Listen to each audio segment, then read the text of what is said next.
I will speak to this divine process. I will describe it in 4 segments. First, the passing of our prophet and the dissolution of the first presidency. Second, the time awaiting the reorganization of the new first presidency. Third, the calling of the new prophet. And fourth, the sustaining of the new prophet and first presidency in solemn assembly. The work of the Lord is endless. Even when a powerful leader dies, not for a single instant is the church without leadership. The period of time between the death of a prophet and the reorganization of the first presidency is referred to as an apostolic interregnum. During this period, the Quorum of the 12, under the leadership of the Quorum President, jointly hold the keys to administer the leadership of the church.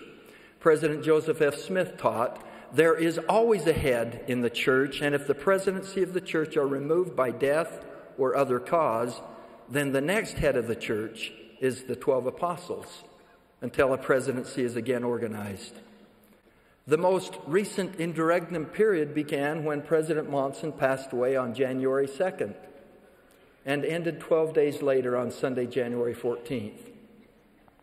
On that Sabbath morning, the Quorum of the 12 met in the upper room of the Salt Lake Temple in a spirit of fasting and prayer under the presiding direction of President Russell M. Nelson, the senior apostle and president of the Quorum of the 12.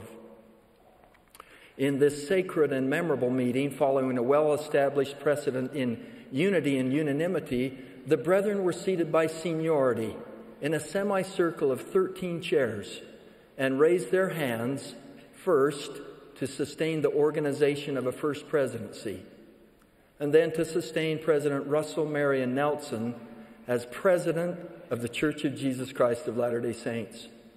This sustaining was followed by the Quorum of the 12, gathering in a circle and placing hands upon the head of President Nelson to ordain and set him apart, with the next most senior apostle acting as voice.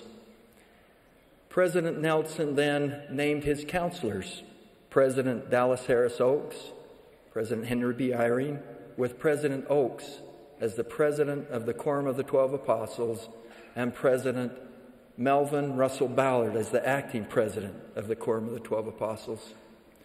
Following similar sustaining votes, each of these brethren were set apart to their respective offices by President Nelson.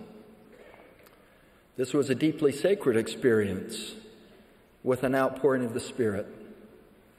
I offer to you my absolute witness that the will of the Lord, for which we fervently prayed, was powerfully manifest in the activities and events of that day. With the ordination of President Nelson and the reorganization of the first presidency, the apostolic interregnum ended, and the newly constituted first presidency began to operate remarkably without even 1 second of interruption in governing the Lord's kingdom on the earth. This morning, this process is culminated. A solemn assembly, as the name implies, denotes a sacred, sober, and reverent occasion when the saints assemble under the direction of the first presidency.